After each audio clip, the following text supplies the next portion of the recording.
எனக்கு அன்பான தேவனுடைய பிள்ளைகளே, உங்களை எல்லாரையும் நாள் 22க்கு அன்போடு கூட வாழ்த்தி வரவேற்கிறேன்.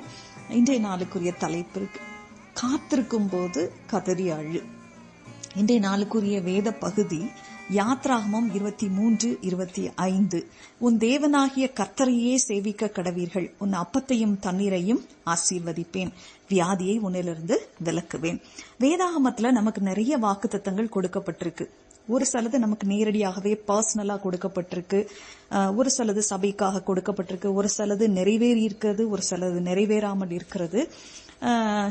இப்போதே, அதாவது நம்ம இன்னைக்கு வாசித்த இந்த பகுதியில இப்போதே என்று முடிவுல கொடுக்கப்பட்டிருந்தா எவ்வளவு நன்றாக இருந்திருக்கும். உதாரணமா யாத்ராகமம் 23:25 உள்ள அந்த வசனத்தை இப்படி எழுதியிருந்தா எப்படி இருக்கும் அப்படின்னு சொல்லி கொஞ்சம் பார்க்கலாமா?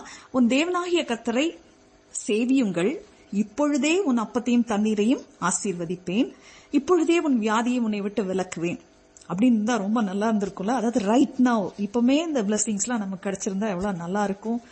தேவனுடைய பிள்ளைகளாகிய நாம் நன்றாக அறிவோம், தேவனுடைய வாக்கு தத்தங்களை பொறுத்த வரையில் நமக்கு நேரடியாக கொடுக்கப்பட்ட வாக்கு தத்தங்கள் இன்னும் நிறைவேறவில்லையே என்ற பதற்றம், ஆதங்கம் இருக்கத்தான் செய்யுது. அவரது வாக்கு தத்தங்கள் நல்லதும் நிறைவேறியுள்ளதுமாயும் இருக்கிறது, அதுவும் நமக்கு தெரியும். அவைகள் எப்படி நிறைவேறுகிறது என்பதை நம்மால் பார்க்க முடியுமா? அது தேவையும் இல்லை, ஒரு சில இன்னும் நடக்கவும் இல்லை. வாக்கு தத்தம் நிறைவேற காத்திருக்கும் போது நாம் என்ன செய்ய முடியும்? கொடுக்கப்பட்ட வேத வசனத்தை நோக்குவோம். அதில் ஒரு காரியம் நாம் தேவனுக்கு செய்ய வேண்டியது, மற்ற 2 காரியம் தேவன் நமக்கு செய்ய வேண்டியது. தேவன் ஒருவர் மட்டுமே நம்மை ஆசீர்வதிக்க முடியும், அவர் மட்டுமே நம்மை தாங்க முடியும், நிலைநிறுத்த முடியும்.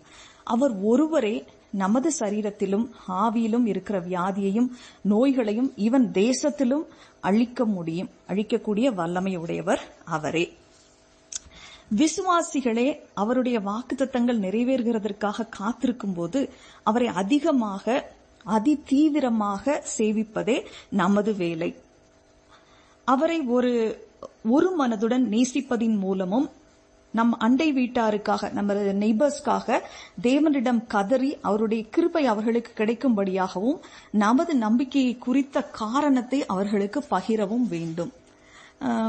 இன்னைக்கு நமக்கு கொடுக்கப்பட்டிருக்கிற ஒரு சவால் என்னன்னா, ஒரு சேலஞ்ச் என்னன்னா, ஏதாவது 1 அல்லது 2 வாக்குத்தத்தங்களை நீங்க தேர்ந்தெடுத்து சூஸ் பண்ணிக்கோங்க, அதை குறித்து தியானிங்க, சிந்தியுங்க. அது இன்னும் நிறைவேறாமல் இருந்தாலும் அதற்காக நிறைவேற காத்திருக்கும் போதும் அதை குறித்து சிந்தியுங்க. அப்புறம் நீங்க எதற்காக ஜெபிக்கலாம் அப்படின்னு சொல்லி அந்த காரியத்தையும் சொல்றேன். இந்த காரியத்துக்காக நீங்க இன்று ஜெபியுங்கள். உங்கள் தேசத்தின் மேல், நீங்க வசிக்கிற இடத்துல, உங்க ஏரியால, உங்கள் வீட்டுல தேவனுடைய கிருபை தயவு மழை போல இறங்க வேண்டும் என்று ஜெபியுங்கள். இப்போ ஒரு சின்ன ஜெபம் பண்ணிடலாமா?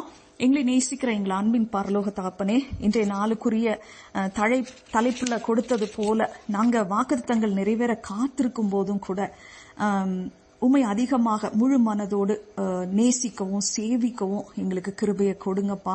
அது கண்டிப்பாக நிறைவேறும் அப்படின்னு சொல்லி எங்களுக்கு ஒரு விசுவாசத்தையும் கொடுங்க. உங்களுடைய சித்தம் மாத்திரம் எங்களோட வாழ்க்கையில நடக்கணும்னு சொல்லி உங்களுடைய கிருபைக்காக காத்திருக்க எங்களுக்கு உதவி செய்யுங்கப்பா. கீழ்ப்படியவும் எங்களுக்கு கிருபையை கொடுங்க. உங்களுடைய சித்தத்துக்கு கீழ்ப்படியவும் கிருபையை கொடுங்க. இயேசுவின் மூலமே ஜெபம் கேளோம் நல்ல பிதாவே, ஆமேன். இந்த குறுஞ்செய்தியை கேட்டதற்காக உங்களுக்கு நன்றி சொல்றேன்.